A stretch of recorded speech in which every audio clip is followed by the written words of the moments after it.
Oh, we're live.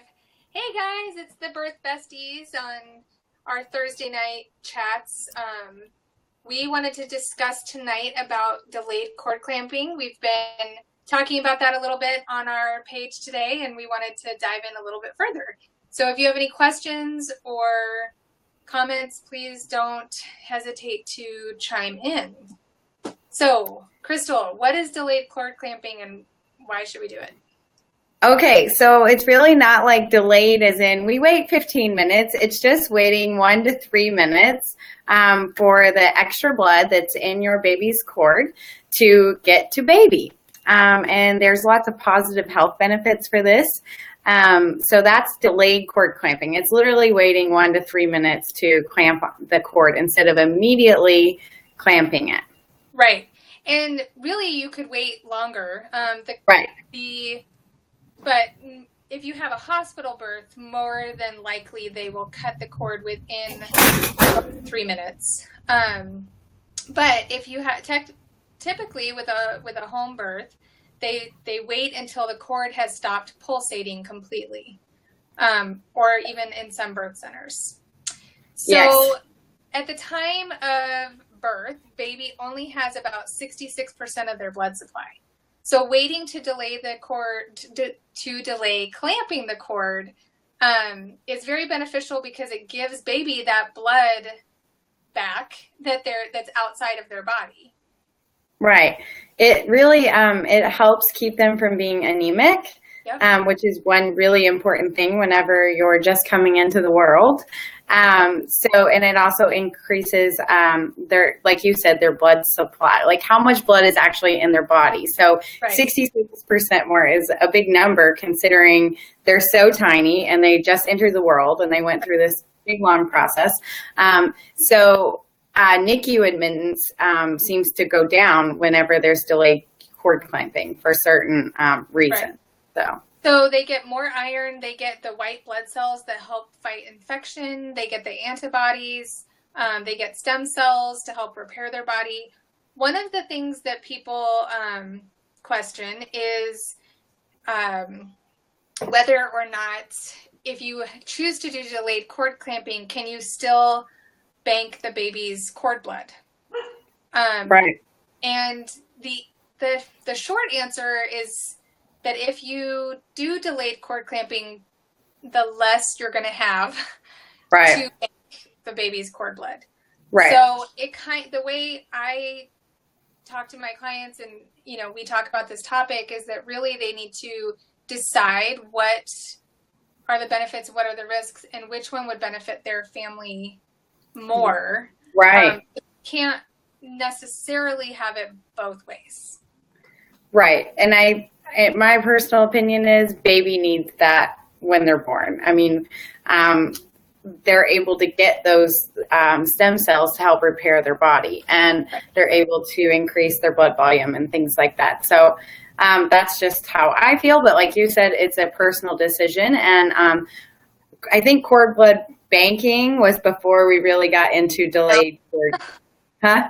I said it's a mouthful. Yeah, delayed cord clamping was before we got into the, or after the cord blood banking. So, yep. But what I wanted to touch on really quick was that some people think this is like new and it's the crunchy thing to do or the natural mom thing to do. But really, before we got really medicalized with birth, what happened? We weren't immediately clamping the cords. It just is kind of one of those things that started happening, but there was no evidence to back up why we made this decision to start doing this. And now we're kind of going backwards again to go, wow, baby really needs this, and we can wait a few minutes. And like you said, a home birth, it's completely different. And I think it was like 10 minutes, 10 minutes. One of the things to consider too is that it's not interrupting anything. Like by simply waiting the 1 to 5 minutes to cut the cord, they can still do all of the right after birth tests and procedures that they would normally do right there while baby's on mommy's chest. So a lot of times you'll see that they're wiping off baby. Really, they're trying to stimulate baby. to Mm-hmm. get that first breath and that cry, if baby doesn't do that on its own. And they can take baby's temperature. They can do the APGAR test, score, everything right there. And it's not like, by waiting those few minutes, you're delaying anything else that's important. And all the evidence, I read articles and articles and articles about this. And even ACOG, like we posted on the page today, they say that the benefits really outweigh the risks. And there isn't any evidence supporting that it is a risk for the mothers or the babies in doing so. Absolutely. The only risk that comes up is babies have an increased risk of jaundice, but that's really not that big of a deal, because they can just spend a little bit of time under the bilirubin lights or wrapped in a blanket. Right. Absolutely. I think it's definitely one of those things that tides are changing and more parents are asking for it. So it's something that we, of course, here at Honest Birth Talk want to talk about. And it's encouraging to see, like today, we had a lot of comments on it. So I think it's something that is really on a lot of people's minds. And it's kind of, like you said, all the evidence says yes, but then there are some people that are like, well, no, or maybe it's a doctor who's just not in the habit of doing it. So you have to really have these things planned out. They're thoughtful decisions, as we say, that you want to think about before delivery day. Well, and just like anything else, if a doctor has not been practicing it, they're not going to change their practice overnight.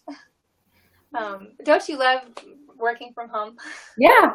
I'm being asked right now if they can have fruit. So yes, you can have a fruit. Thank you.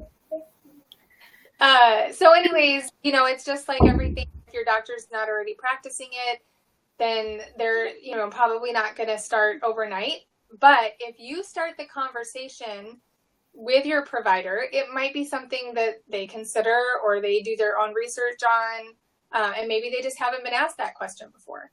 Right. So it's always good to open up that communication without being, aggressive, but instead having more of a conversational tone so that, you can educate them, they can educate you, and it's a back and forth.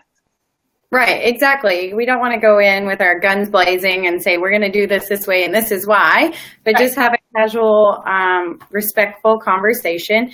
And even C-section babies, they can wait a little bit. There's no rush to immediately whisk baby away. With my twins, that was something that was really important to me. Thank you, Allie. Yeah, so, definitely having that conversation and before you have the conversation, doing your research. And so you can go into your provider's office with the evidence in hand and, have that on your side. So it's not just you saying you randomly want delayed cord clamping. Instead, it's for a reason.